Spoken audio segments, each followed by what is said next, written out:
when you're playing at this next level, you got to do next level things to continue to stay at that level. Always do the right thing. Success will follow. Do it with the right heart too. And I think it unlocks something even greater than that. Well, I've been very excited for the podcast today. Welcome, Brian. It's good to be here, man. Yeah, I'm excited to have you. So Brian Harris, he's probably the top cosmetic dentist in the country. I'm going to give you that title myself. And motivational speaker, public speaker, entrepreneur, client of mine. We have kids that are married, so I think there's a lot of crossover.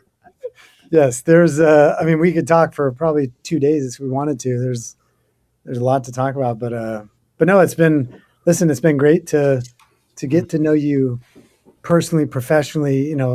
I feel like there's so much crossover in our lives and what we do, personally and professionally. And I think that's why I was mostly excited to come on here is to come on with zero preparation on either of our parts. And let's just kind of see where it goes, man. I know it's one of those rare ones. We had one of those rare episodes, no preparation, but we know each other well enough. And, one thing that I really appreciate, Brian, I feel, at least for me, my career really took off working with you the first time, with you and Mari. And I think you've had a bigger impact on me than you realize, just on how you run your business and how you run your platform. And what I mean by that is, I didn't take marketing in college. I didn't really understand that, but as a business owner, you kind of have to wear a bunch of different hats, right? And, I saw something that really stood out to me was this like emotional connection, this like bedside manner, this emotional journey. And you would show the journey your clients are going on and how you're like life changing them. And for me, just outside looking in, I'm like, that's captivating, right? There's these pain points that people have in life, and you found a way to take those pain points, turn them into something positive, broadcast that. And in my opinion, I think there was so much crossover between what you do and what I do in construction that it's like, how could I mirror what Brian does? And to build on that, I ended up, going to you and say, Brian, I want to do my veneers. And it was just amazing to me going through kind of that white glove, red carpet service of how you walk through your process and how the communication goes, and then how the bedside manner was, as I mentioned, through the procedure, and then after the follow-up. And I'm like, man, there's so many things I miss as a business owner in our team. I'm like, I got to start implementing this. So, kudos to you on some of those aspects, Brian. Man, thank you. That means a lot. It really means a lot because I feel like I got lucky and kind of just figured some things out, on my own as I went. And I think this world of social media, it's so interesting because 10 years ago, none of this stuff existed that we're talking about. And I look at it now, and the reality is I could give you a list of 100 amazing cosmetic dentists in the country that like I would trust someone from my family to go see that I know would do a great job. Shoot, I could give you a name of at least 5 here in Arizona. And just like you can give me the name of a ton of different builders, both competition or in other states. And I think at the end of the day, regardless of what industry you're in, there's always somebody else that you can find to do the same job. And I think what allows you to differentiate yourself and what it really allows you to stand out is like who's willing to do the work to create the deeper connection with the client.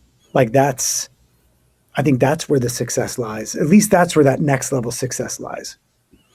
No, I agree with that. And, one thing I think that's unique as well that you kind of tapped into, Brian, is again, just watching you, I think it's pretty rare to find someone in a very competitive field such as yourself, right? I mean, keep in mind that, even though it's a luxury service in a way, like it's highly competitive what you're doing. And yet at the same time, you're mentoring your competition, which it's kind of unheard of. I mean, my cousin, her husband is mentored under you. I have mutual friends here that I've known, that have mentored under you, that all speak highly of you. And I think that's even more rare to find someone as confident that, hey, in essence, you're training someone that you may have potential clients go to them for whatever reason. And I think that's pretty rare. Yeah, and it happens.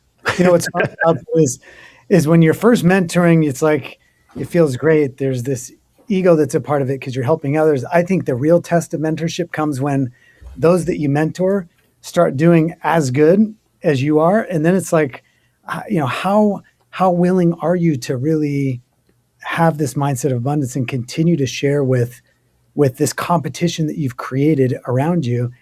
And I also think that's the best like business hack that I've learned over the years is by continuing to mentor your competition and sharing everything with them, it puts this drive and this excitement to continue to grow your own thing. It takes it to a whole new level. I don't know if you've experienced that with those that you coach and mentor, but I just feel like when I'm pushing others to be their best, it makes me step up in ways that I wouldn't be able to do if it was just me on my own.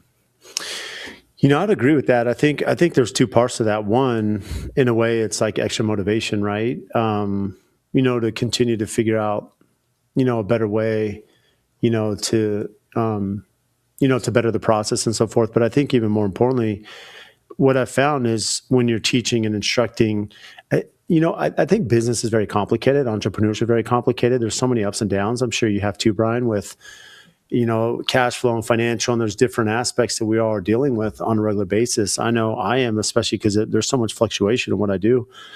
And so what I found is, you, you know, we try not to get to this point where we're just putting out fires, but sometimes that happens. I mean, at least for me in construction, like you're wearing a lot of hats, and what happens is you sometimes forget some of these key principles or business practices you should be doing. And when you take time to mentor others, you're like, well, shoot, like I'm telling you to do this and I'm not even practicing this myself right now. And so they're like, I got to go back and re-implement this and, spend a little bit more time on this. And so I found for me that it really helps me kind of recenter, our business and me and AFT in a way that I can now implement these practices. And I'll give one quick example. We have, there's this thing called the emotional roller coaster, right? Of Mm. building. And you've been through building, Brian, so I'm sure you can speak about this. There's ups and downs. There's times where you're so excited, and there's times where you're frustrated, upset. I mean, it kind of goes in these waves. The money side comes in that kind of plays this little roller coaster.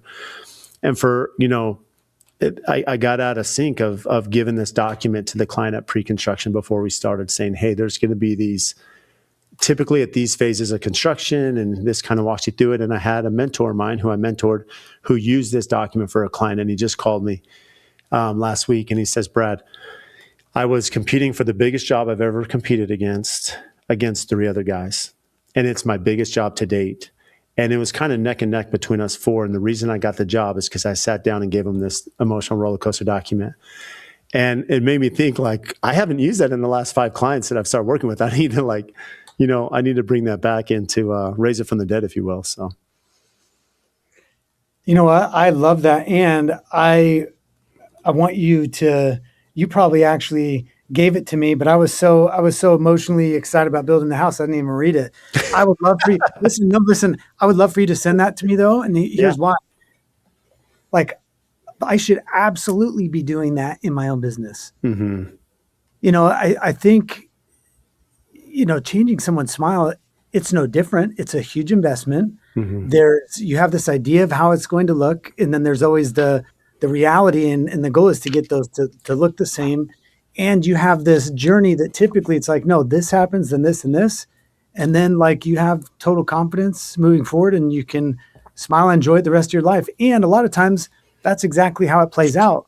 But there's other times where it doesn't play out that way because things happen, and I think it's important. It would be super important for my patients to understand that, like, hey, these are the points along the way where you may feel a certain way, and that's totally normal because it is.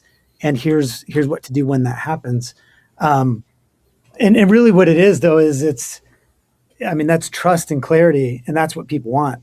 I don't think they want the person that's going to sit down and say, it's going to go great. We're going to finish on time. You're not going to have any hiccups. Like, trust us. We'll come in right at budget. It's like, no, like, hey, here's how it, ideally how it plays out. And then here's how it could. And let's be prepared for that. That's fantastic.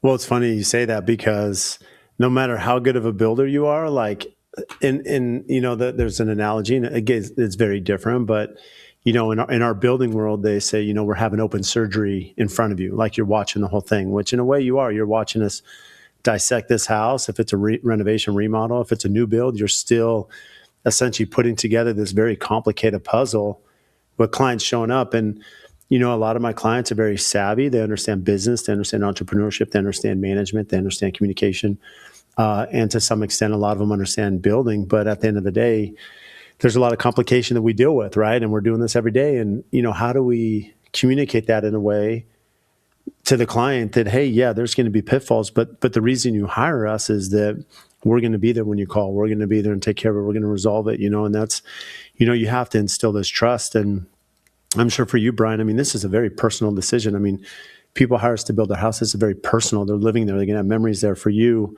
you're literally operating on someone's face, on their mouth. And, this is a huge thing. I'm sure sometimes, to your point, you could have the virtual smile and go through this, and then there's no turning back. You've put in the veneers, and now it's like, hopefully they're happy, because if they're not, it can wear on you, I'm sure, as a business owner. Yeah, and I don't think that gets talked about enough. I think that is, to me, that's part of the deal. I'll share an experience. I had one of the one of my coolest patients today that I've had a chance to work with, and this actually happened yesterday. So we'll talk like fresh, and and everything went great. She had to fly out last night, and like we ended up taking a little bit longer, and it was like we were coming down to the wire, and I was thrilled with how everything looked. She finished. She didn't even have enough time to take an Uber. I'm like, I'll pull my car around, hop in. I'm going to drop you at the airport right now. So anyway, she makes it. She gets to get her flight out with her family early this morning, and everything was awesome. and then and then I got a message this morning that's like, hey, now that I have had a chance to be with things, like I can see that maybe this is a little bit different than I thought it was going to be. And I'm sharing this story because I know she would be totally comfortable with me sharing it. Um, and, so two things happen. Actually, one thing happens when something like that happens. Like you have a decision to make as a professional. Do you get upset? Do you get frustrated? Or do you recognize that, no, this is part of the process? This is what they paid me for, is to give them exactly what they want. And so, like, you take it as part of the process, you step up. And so that's what I did right before we got on here. I'm like, hey, I absolutely see what you see. And it's an easy fix because it is. And it's going to mean I'm going to need to see you again. You're going to have to fly back out. Let's work that out. I'll help take care of whatever we need to do to make that happen. And let's get it fixed so that you are thrilled with it and that you can enjoy it the rest of your life. And so it's like when things do come up, I think how you act and how you handle it is important. I love that, Brian. That advice would have been great 10 years ago. Where were you? Not doing that, that's what I've learned over the years too. Well, I think, before I speak on that, what's interesting is this is where your business to me is really complicated is, again, this is very personal. These are long operations, right? It's a lot of, communication. But again, you have clients coming in for you because you've built this platform where people demand Brian Harris. And so you have a client that's flying out. Well, now the problem is, look, if it's me local, yeah, is it inconvenient to come back and set another appointment? Sure. But someone out of state, well, it's not your fault that they live out of state, but now it becomes your problem in a way, like financially, like, well, now we got to figure out flights and help. And, I think it's rare as a business to take that stance, and it really shows why you have the reputation. But at the same time, I mean, let's be honest, you're a business owner. You have to figure out costs and operations, and some of these unforeseen things like travel that really, I'm sure, weren't part of your proposal or bid. Well, now, it becomes your reality in a way. For sure. And You I know, think, oh, go ahead. and I think I for years would look at it more from a place of what's the right thing to do for the patient, and just always just do the right thing. And it's funny because it's kind of shifted over the years too. To me, that's just a given. Like you take care of people in the way that you want to be taken care of. But I also think that doing it in the right mindset and doing it from a place of like, yeah, I'm willing to do this and I'm not going to be inconvenienced by it because this is what I signed up for. You know, when you're playing at this next level, like you got to do next level things to continue to stay at that level and to continue to build relationships all over the world. And so yeah, I think it's, you know, always do the right thing. Success will follow, but then I think it's always like do it with the right heart too, and I think it unlocks something even, you know, even greater than that. I agree on that. And what's interesting is, when you're speaking about just the stance of, not taking things personal, we have a project that, there's a lot of factors. It's a complicated one. There's a lot of reasons it's taken the direction it has, of which we definitely have some culpability, but not all of it, right? But the problem as a builder is no matter what, no matter the other parties involved, at the end of the day, that gun's pointing at me like it's pointing at us. And what I've learned from a few of these, um, things that have come up over the years on some of these projects is it, there's really no point to go into it and be like, well, you did this, Brian. Did this. Like, it just doesn't, at the end of the day, it's like, look, we're here. Like, we want to get it right. So what are the things we have to do to get it back on track? And I've taken the stance that, I kind of led with this with you asking about, the plane flight and absorbing it. But to your point, if you're making the right decisions on the business as a whole, yeah, there may be costs you end up absorbing or eating at the end of the day, but what you're doing is, I don't want to say saving your reputation, but you're building your reputation. And now you're showing that, hey, in this field of customer service, whether it be cosmetic dentistry or construction, having the reputation industry wide of, hey, these guys know what they're doing. They're going to get it right. They're going to, not that it doesn't go wrong at times, but at the end of the day, they're still going to come through and, rise up out of it. So, it's just, I've learned in business that, you're not trying down these hills. Like, it's always the end. It's a long game. You have to be patient. It's a long process. And, in time, those things end up working themselves out. Can we talk about the long game for a minute? Sure. Yeah, please. Can we share a? You want to talk about when I decided to to build on 5 acres and we got almost 2 years, probably a year, at least a year into it, and It was, I think, 2 years. okay, house plans done, meetings with you. You had time, money, and we got to that point, and it was like this is like it just didn't feel right. It didn't feel right. You know, for a number of reasons, like the location, how we were building the house to kind of fit a certain way on the property, how best using the pro. Like there was a lot of things that made me realize, like, hey, this just isn't the right fit. And then I found another property, and I had this realization of like, okay, we're not moving forward with what we've been planning for the last 2 years, and how do I tell Brad about this? And how do I do this in a way that's fair for both of us and is not a waste of time? And I mean, I thought you handled it with so much class. It was really just a matter of you. I think you even said, you're like, hey, like, we're playing the long game here. Is it, if it's not right for you, Brian, then like let's make a pivot and let's start with this new project. And I think you even, the deposit I had initially paid for the first part, Mm-hmm. you credit towards the second build, and away we went. And now look, we've been a year into this new house now, and it's our dream home. It's everything we could have ever asked for, and we would have never had that, if you wouldn't have been playing the long game either. Yeah, I appreciate that. It's, it's tough. I think, those lessons come over the years again. And I think you're one of those rare clients that, Brian, you're always communicative. And, I'd experienced that just being your client, right? Going through the veneers. And I've given this example a few times, I know, to you, but, for those that hear it on air, especially with, our platform here, it's funny because I still remember your voice text laughing when I said, okay, Brad, I'm going to do, let's go. I'm ready to, to do this with you. And you sent over the proposal. And I remember saying, Brian, I think this is how my customers feel when I give them that price, that sticker shock.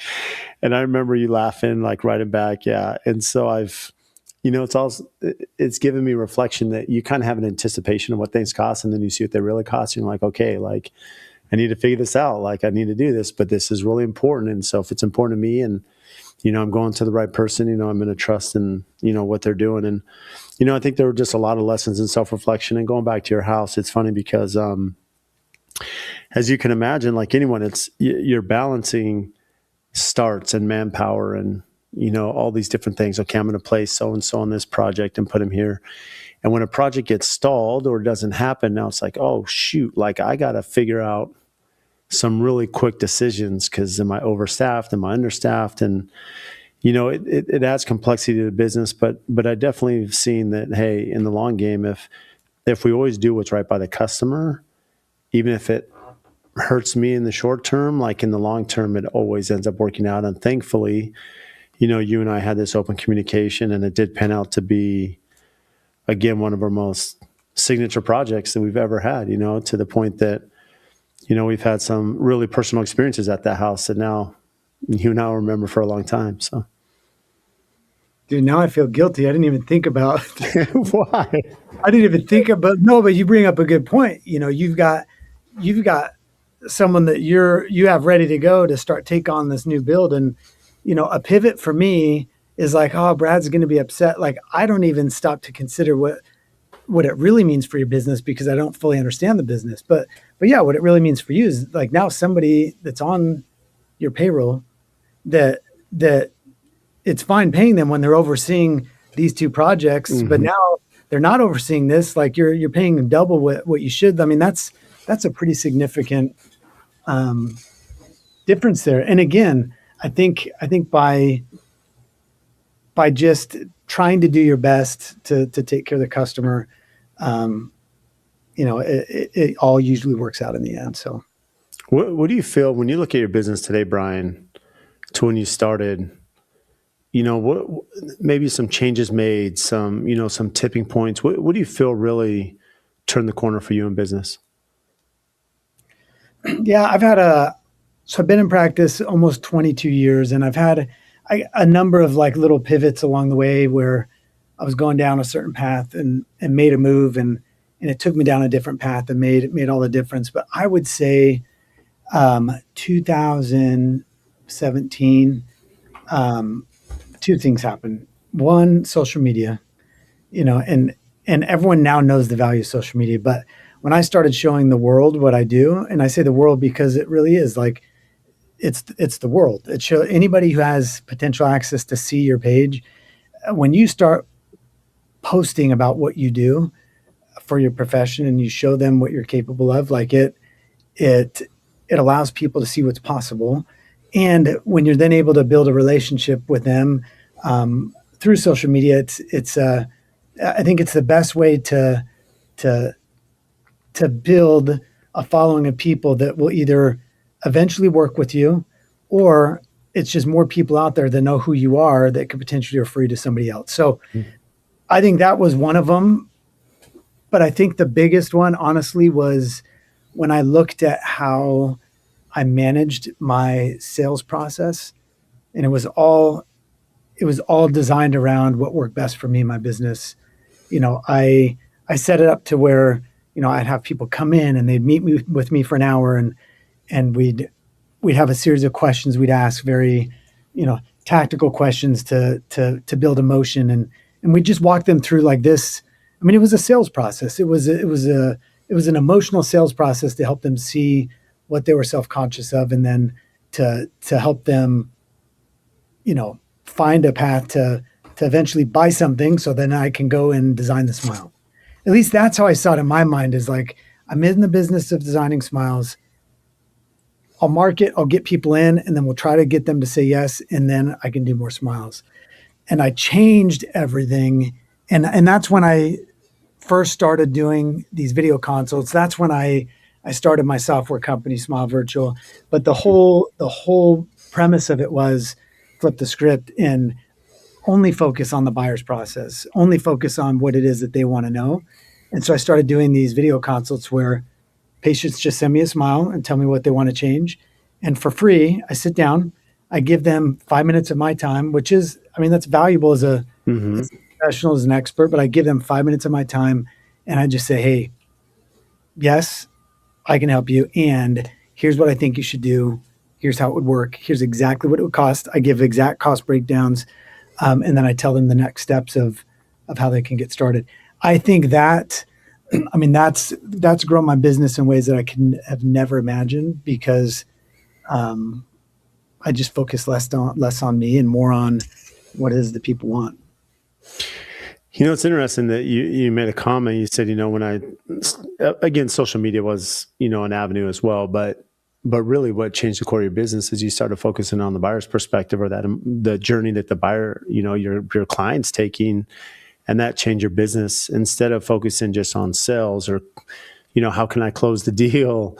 It's what is the buyer feeling from their side, and how can I just alleviate this, and for me, the application is like pre-con, right? It's like, as that lead comes in, like they do for you, how do you get them into that sales funnel? How are you communicating? How are you bringing them in, from their perspective on this very complicated process, that's going to be emotional and costly and time consuming, and, a lot of things you're dealing with as well, and make it so, to your point, I'm trying to think, when I went through mine, I think you were doing Loom at the time. I don't know if you had started Smile Virtual, but you were even at that point, before your software, you had this very interactive, where you're speaking to me, but at the same time, it's pre-recorded video at your own time. But it felt like, hey, Brian's talking to me, and you're going through the whole process. And, I'm like, I don't know who was doing that at the time. Like, you were so ahead of the curve.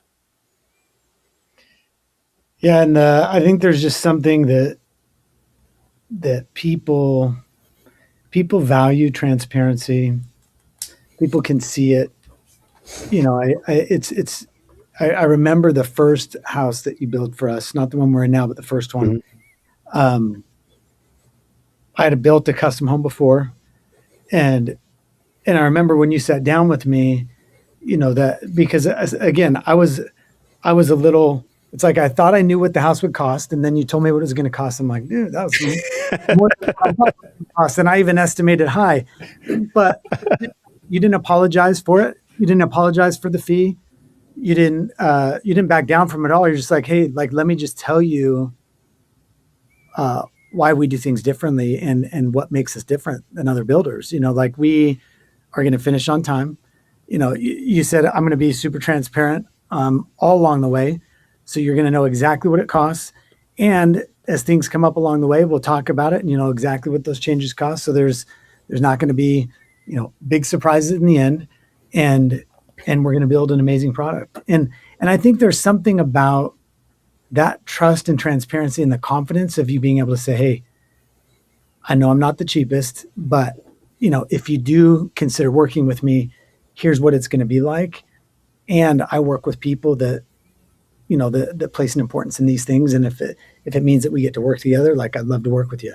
And I think that's, I mean, that's what it was for me to be able to say like, yeah, let's do it. Let's build this house. And I look back now and I'm like, geez, that was, I mean, it seemed like, I mean, everything's just changed so much since then. I know. You know what I mean?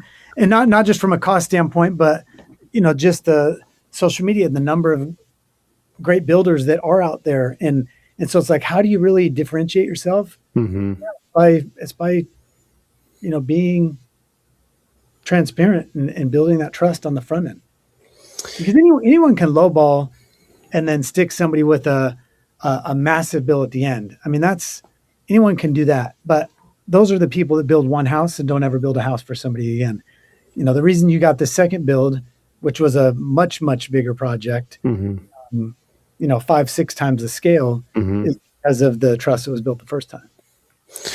No, I appreciate that. It's funny because that, I think I'm sure for you, you deal with this in the same way, where you could give someone a proposal and they're like, well, so and so is going to do my veneers for half that price, or a third, or 2/3, or whatever it is. And it's tough when you're fighting on price, because for me, one thing that's really hard is yes, price is one thing, but I could hand you a piece of paper, Brian, to your point, and say, yeah, your house is going to be $2 million when I know it's going to be three or more, but I can just get in the door and figure it out from there. Um, at the same time, maybe I don't have the experience to know what it is. So I'm just telling you 2 million, where at the same time, I just may have not gone through the scope like I should, or really understand what the project's going to be. But one thing I tell my clients, the hardest thing about probably what you do and what I do is clients in a way are buying a piece of paper. Like if I go to the dealership and I'm buying a vehicle, I'm test driving it. I'm seeing the options and upgrades. Okay, yeah, this car's going to be 60 grand, but here's why. This car's 40 grand. Here's why. This one's 120. Here's why. On a house, you don't, people are like, well, what's your square foot price? Well, I mean, what are you putting in the house? And there's just so many different variables. And at the end of the day, yeah, I can put numbers on a piece of paper, but what does the quality look like? What does the trade performance look like? What is, when the warranty comes up, which it will, when I have to come back and fix something, am I there? Am I, are you managing this yourself throughout the process and having to babysit the job, micromanage, there's all these different, aspects of this really long relationship that we're trying to communicate in a process to say, yeah, price is really important. Like price to me is very important. I need to be competitive, and I never want my clients to overpay for something. But at the same time, how can I offset that by showcasing the value that we bring, as an operation, and hopefully communicate that in a way the customer can see that at the end of the day. Yeah, 100%. Love How it. do I you, think yeah, anyone can compete on price, but I think it's the how do you the sell more value, Brian, for you? Like because I'm sure you get this where they're coming in and like it's all the time. Hey, Brian, you're going to be 60 grand. Well, this one's 40. How are you working through those? yeah. So I think here's the deal. I love that you like even phrased it that way because I've thought a lot about this topic. Um, I don't think you can sell value, and what I mean by that is like I think so. So let's just take example of building, for example. I don't think you can go in and try to upsell value when you're meeting with the client for the first time. I think value like it's displayed or it's showed before you ever meet with the client face to face. So for me, the way that I sell my value is if somebody reaches out to me on Instagram, I don't have a team member respond back. I respond back, and I almost always respond back with the voice message of like, "Hey, thank you for even considering me and reaching out. Would absolutely love to work with you. Let me tell you a little bit more about my process, and when you have time, I'd love for you to do this." So, number one, value. Why? Personal connection, voice message, make it really easy for them. Then the second thing is like, yeah, they'll sit down. I'll record a video for you. In 5 to 10 minutes, I'll walk you through my process. I'll tell you what I recommend. I'll give you a cost breakdown and whether we work together or not, like I'd love to just help you see what's possible. And my hope is that we do get to work together. Two, value for free. So there's a book called The Go Giver, and I think it's a fantastic book. But the whole concept, and it's a short read. It's great for like your team to read, but it's like value, value, value. Then when the time comes to ask for the sale, when the time comes to actually do business, like they will reciprocate when they're ready. And so I think value is something that you show before you ever meet face to face with somebody, because if you can show that before, then they see the value. Mm-hmm. Then they meet with me. By the time they meet with me face to face, like three things have already happened at no cost to them, just a cost of my time. And so, then they go and see a second opinion with somebody else. And that doctor walks in, spends 10 minutes, walks out. It's like the value is it's immeasurable at that point. Um, the value. I love that you put it that way because there's a lot of truth there. You're always going to get maybe, I don't want to say tire kickers, but some people that, may, are the exception. But in general, the reason they're calling Brian Harris is because they followed you. They've seen it. They have friends. They have referrals. They have, they've gone through your, for lack of a better word, your pre-com process, right? As you're bringing them through, before the procedure. And so you've built this credibility, this value, this thought leadership in so many different ways that the client knows, hey, I'm coming to Brian because they're the best. And there's a cost for that. but but that value is there because I know this is an investment, and I'd rather invest it with someone that cares as much as I do. At the end of the day. Okay, so I got a good one for you, just because it's been on my mind a lot lately. I would love to know um, your perspective on it. But you know, the bigger you get, the busier you get, the more successful you become. I find that there's always this, like, the pull from the stuff that you used to always do Hmm. that kind of keeps you from really reaching your full potential, right? Because there's always things, I mean, that you could do and be busy with your time, or there's always projects that you can take on that maybe it's not the most profitable, or maybe it's going to be super stressful, or for whatever reason, but sometimes we still take it on. And I think sometimes it comes from a place of scarcity, of like, well, if I Hmm. don't, like, what if that doesn't get filled with something else? And I think sometimes it comes from what I call approval addiction, where I want people to like me, and I want people to be, to think I'm nice and cool. And so, like, I overpromise, and then, it affects other aspects of my life. How have you dealt with that? Is it something you struggle with? Do you still say yes to things that you're like, oh, we shouldn't have taken that on? Or is that an issue in your guys' world? It's a great question, Brian, and I do believe it is because over the years, in business, you really understand your stride in a way. Like what are the proper projects for AFT? Like what do we excel at? Who's the ideal customer? I mean, you spend a lot of time understanding that. But then to your point, I think the scarcity is part of it. I think the market's part of it. I think not saying no, in a way, being a people pleaser, right? Or you're so worried about your reputation that, hey, if I tell Brian I can't do his job, then how does that impact, AFT in the long run? Like he's too good for me, kind of thing. So I think there's a lot of things that pull at that. And, this has taken me a long time. Again, I started my business in 2013. So 13 years later, I think over the years, I continue to kind of fall into that trap of taking things on just out of relationship or, and it wasn't a strong suit and it just backfired every time, and and even if it didn't backfire, maybe from the client's perspective, I think internally it did, or maybe hurt having key people that maybe they got frustrated or burnt out and you lose them. And then you realize, okay, maybe the client's happy, but at the same time, what I exhausted my resources internally or my trades. And you Yeah. realize, the power of no. And so I've tried to rephrase that over the years because I do have clients that'll call me and be like, Brad, what's your minimum? And it's really hard to that point to say, well, my minimum is X because it's not that your project's beneath me, but I think I've learned how to communicate that better when they call me. Again, it goes back to value. Like the reason you're hiring me is the way we staff our projects and our organization and the coordinator behind the scenes. And we're very involved. And, from a manpower perspective, there's few GCs that are probably staffing a project like we do. And so that makes sense, when you're at a certain level. At some you don't. And that's where I have to explain to the customer that, that there is a lot of cost to bring on our operation.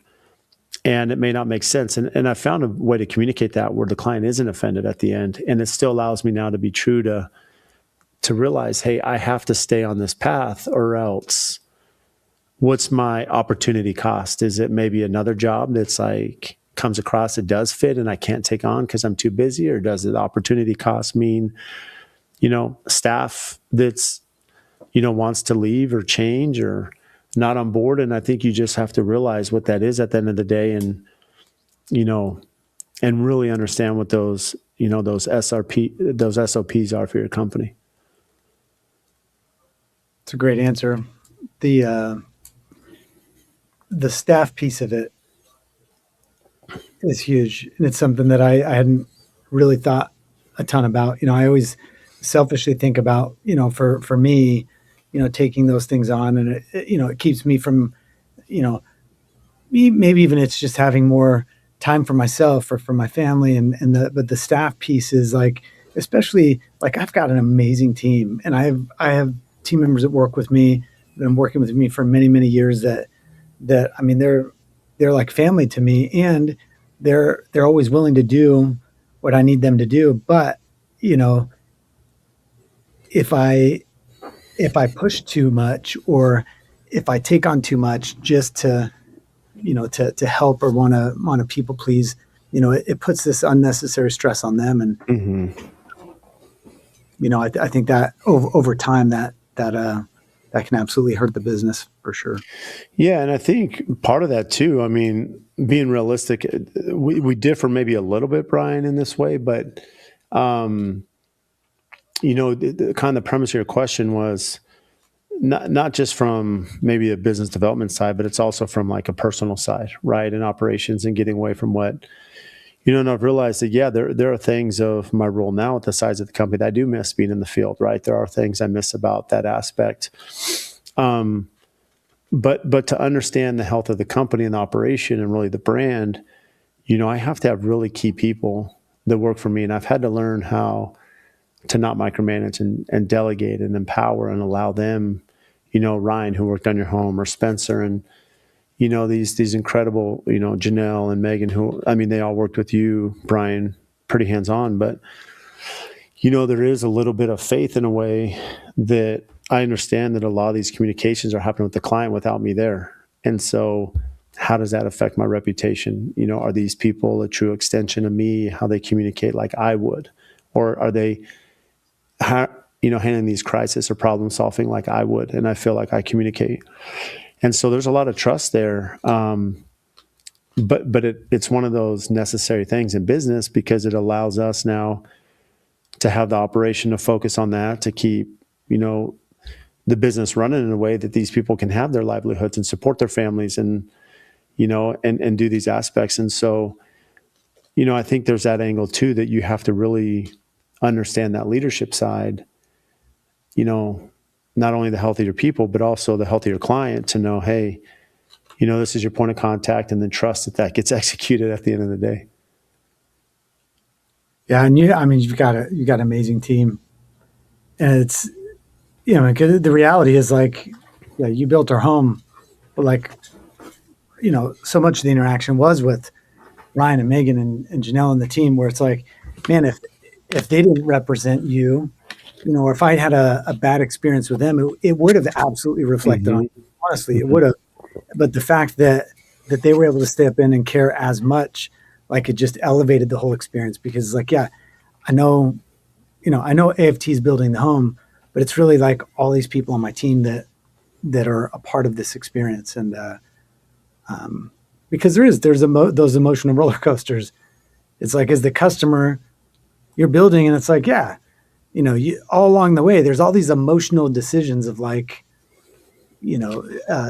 fixtures and choices, and all of them come with the price tag. And at the time, it's like you're just focused on like that one decision, and then you realize over time, like, oh yeah, all of my little decisions, Mm-hmm. have created this big decision in the end, where I'm like, oh yeah, this changes the the cost of the build.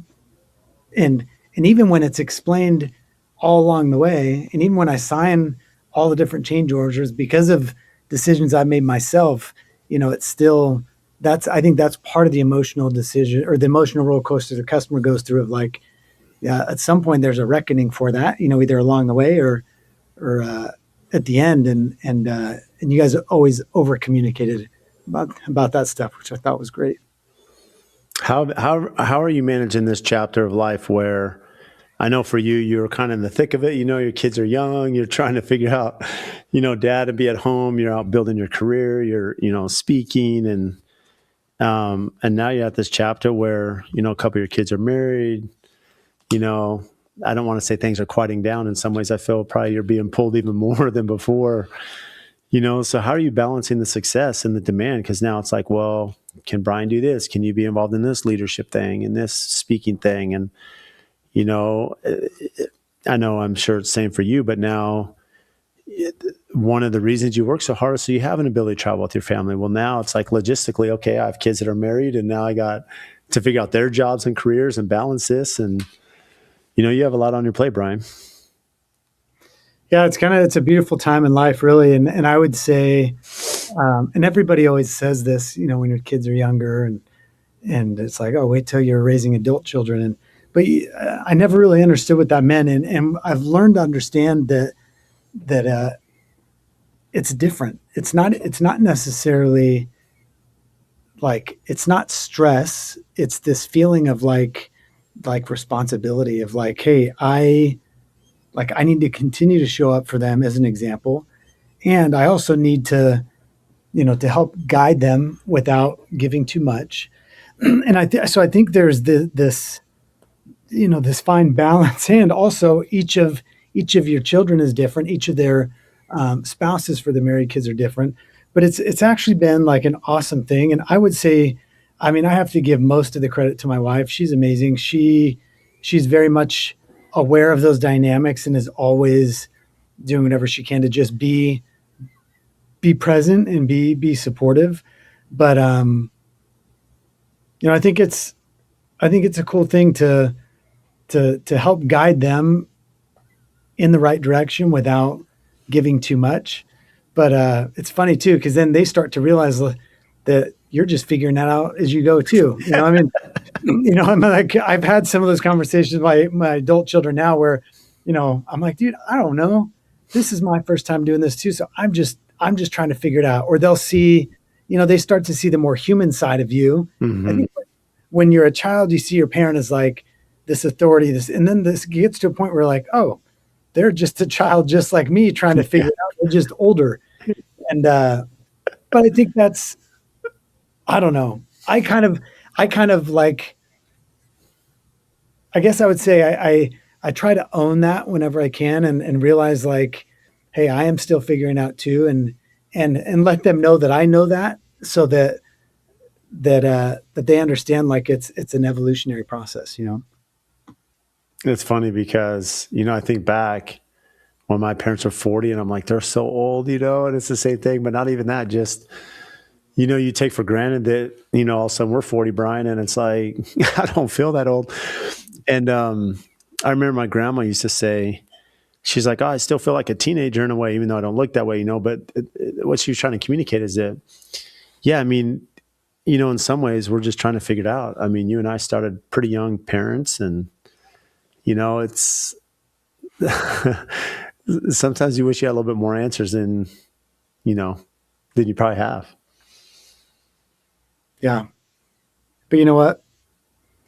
It's you figure it out as you go, and I think when you can always kind of lead from a place of humility, or for me, it's more about recognizing like if I am falling short, or if I'm overextended, and it's affecting my family in any way, just being able to say like, hey, I took on way too much, and um, I'll be better moving forward. So it's just being honest with myself too. But How's that been? I mean, I think that one thing that's pretty cool is, um, I mean, you've raised some amazing kids. I mean, one of them's very close to me now. Your son Connor, and I think that's one of those unique things. Jude, who came out, and he just still blown away. He's like, it's so crazy that like you and Brian are friends, and you've had these career paths together, and kind of like this. We've been interwoven in so many different ways. Mutual clients. I have clients that have gone to you to do their veneers. Clients of yours that have built with me. Like the crossover is kind of rare, and our kids started dating as we're finishing your house. and like, and then we have the wedding there. I mean, to me is a pretty surreal moment, to be, one of my, a great friend, mentor, and someone I really respect, which is you. And, Mari, of course, both of you are just incredible. Two of the best people I know. And then to be in the backyard and having the wedding, I mean, it's kind of full circle. And, I know my daughter's like, couldn't be happier. So it's pretty, it's fun to watch from a father perspective, just to see how happy your daughter is. oh yeah, I mean, and I feel so blessed. I mean, I think Connor, chose very wisely with Vanessa. As I've gotten to know her better, like I mean, she's just a special soul, and I think being at that wedding for me and seeing them up there and exchange vows together and realize like their story, and it just made me realize like each of our children and each of us individually, like we have our own paths Mm. as children, as teenagers, as early marriage as adult. And like you never know what's next in the path. And I think, hearing their stories and seeing like, just like how they came together, and also like how their different parts of their story, will now impact their marriage in a way to where they've been able to already learn things at such young ages that they can take into that marriage. But no, it's been awesome. And it's funny because sometimes it just feels so natural. I don't even stop to think about it. Some people are like, is that crazy that, you know, that your son married the daughter of the guy that's built two houses for him? Like, I don't spend a whole lot of time thinking about it because I'm like, it's awesome. And Yeah. it, like, it just feels like it's how it always should have been. Yeah, it's funny because I get asked that a lot. I'm all, no, like they never dated. I mean, Brian and I were not neighbors, but like we lived in nearby neighborhoods. Like still, our kids, knew each other from Yeah, distance. it's not like we hung out as Right. and we did all this stuff together. No, No, like never, never with really with each other, kids and stuff. And it just so happened that, and again, that to your point, it's their own story, right? It's not really like you and I have our relationship, but our kids weren't really part of that, in any way. And so it's kind of fun to see the path they took. And, I know that she's really enjoyed, it's fun because to your point, I've really enjoyed as, my kids are getting older because the relationship does change quite a bit.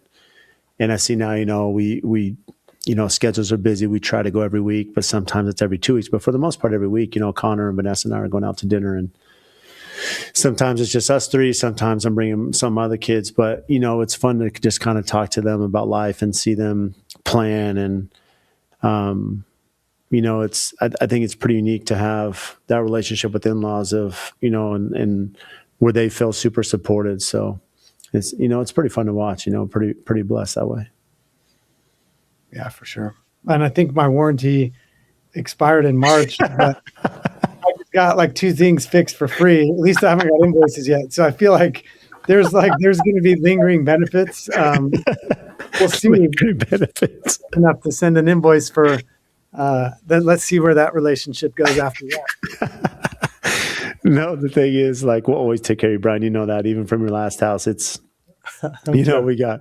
we got some good stuff. But I love that play. It's pretty good. Hopefully, you don't have too big of a punch list from us from the wedding. From No, bringing all those people through. not at all. So what's next? Man, honestly, for me, it's I'm really leaning into this whole idea of connection.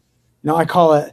So it's a whole methodology that I'm teaching now to other business owners outside of dentistry. I mean, I've always lectured and mentored within the space, and it's taking these same principles of the buyer's process and showing other professionals like how they can implement them in their own business, and like proving out that these concepts work in other businesses. So I'm super excited about that. I've been able to work with um, a few smaller businesses and professionals, and to help them set up this essentially it's like setting up a buyer's process instead of a sales process, which is interesting because it's so conflicting for them at first because everything comes from the lens of the buyer instead of what you're selling. And but it's been really cool to see already some of the success stories of people implementing the protocol. I gave a TED talk on it, which was crazy, a totally insane experience. And I think that's what really lit me up, like seeing how it's impacted other business owners across the world, and people reaching out saying like, hey, this is exactly what I need to hear for my business. And so I'm going to lean into that and see what I can create in helping other business owners. It's incredible. What do you do for fun? I work for fun. No, You've had two weddings. I've had one. I think working for fun is real life now. I joke, but I kind of like I really do try to find enjoyment in all the things I do professionally.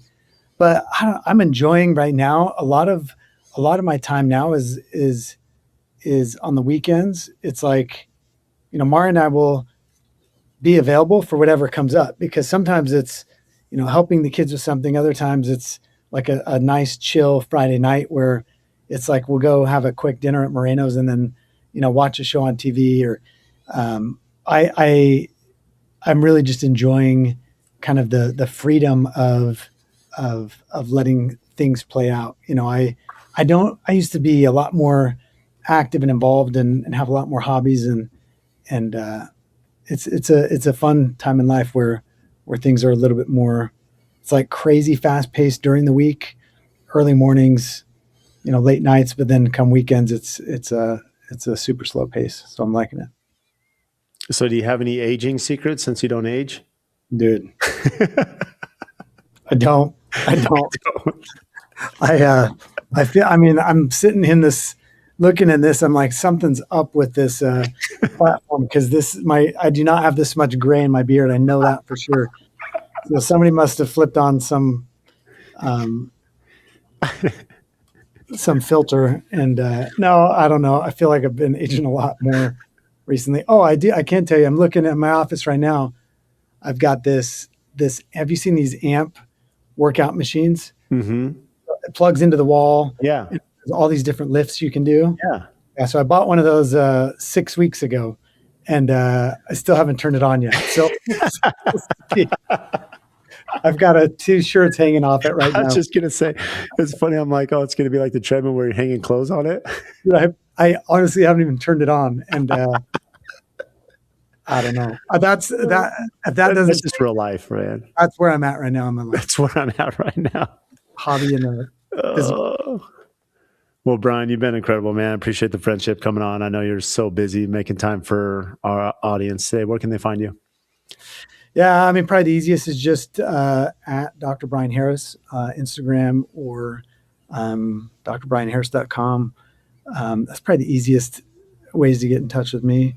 And yeah, I mean, it's been an honor. I love doing this. I love, uh, just being able to just share experiences. I think so many business owners are so similar, and I think we create our own messes sometimes. Like we just get stuck in doing things the way we've always done it, and I think there's a lot easier ways to do things, if you just have kind of a change in perspective of how you see your business. So.